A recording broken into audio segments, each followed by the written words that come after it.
Hi, my name is Jacob Johnson. I'm going to talk about voter ID requirements here in the state of Utah. I think this is a critical issue for us to address. One, because many voters here in Utah and across the United States are concerned about election security. And two, we should all be concerned about getting more people engaged in the election process and hearing from more. As Justin Lee of the Lieutenant Governor's Office said in an interview to Utah Public Radio, election security is not of great concern to election officials here in the state of Utah. And however, voter ID requirements here in the state of Utah are having a discernible impact on voter turnout across the state.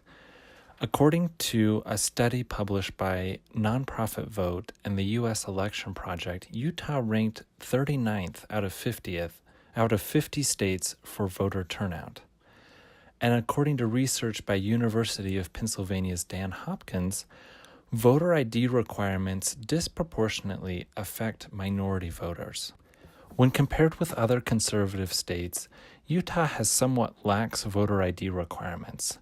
Voter registration can be done online or day of during the election season, and a photo ID is not required to vote in Utah elections.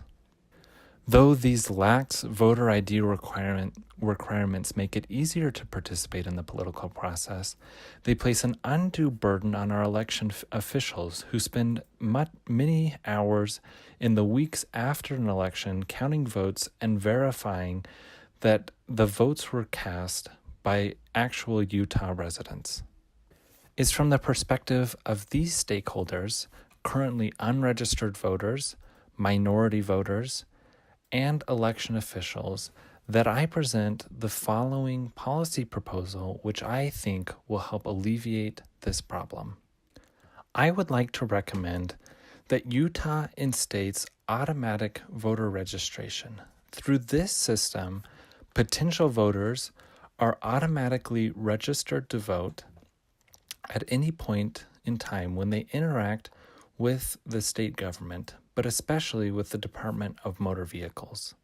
Current voter ID requirements create an opt-in policy here in the state of Utah, where potential voters must opt in to the election process. Automatic voter registration increases voter registration across the state because it is an opt-out policy, or in other words, potential voters, after interacting with the state, must actively opt out of being registered to vote in the upcoming election.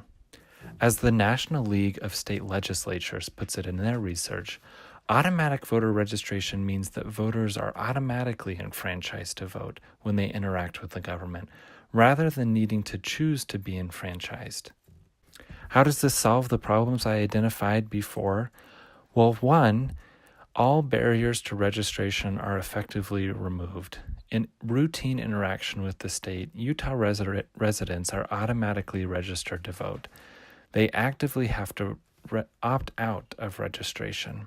And according to research by Liz Kennedy, Lou Daly, and Brenda Wright in Research for Demos, voters are more likely to vote when they're registered, or in other words, this automatic voter registration process will likely increase voter participation in all future elections, bringing in a greater number and diversity of voices into state politics.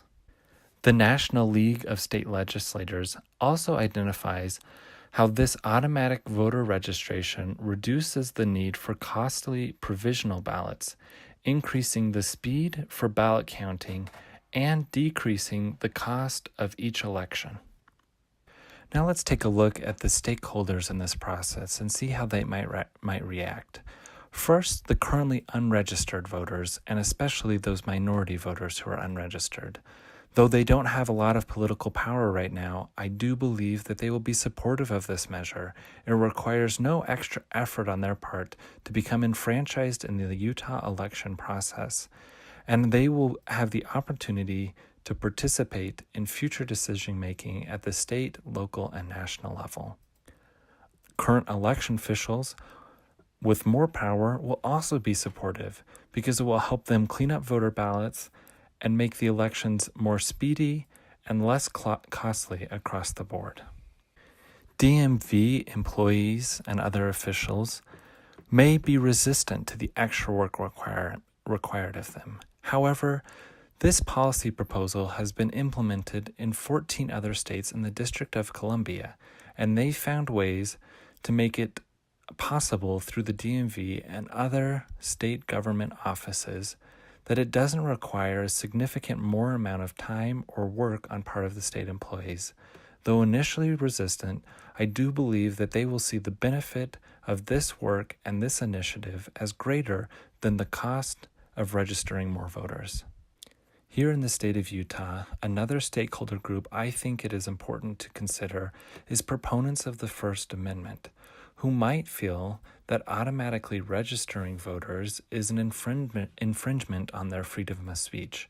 However, the voter will have the opportunity to opt out of the election process and therefore will maintain their First Amendment rights. One very powerful and important stakeholder group that we must consider during this process is Republican Party officials and leaders.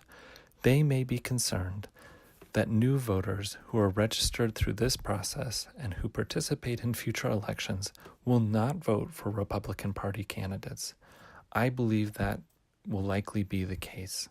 However, Republican Party officials must understand that greater civic engagement is of more importance and of greater value than simply keeping Republicans in party, and they should welcome a greater diversity of voices in the state.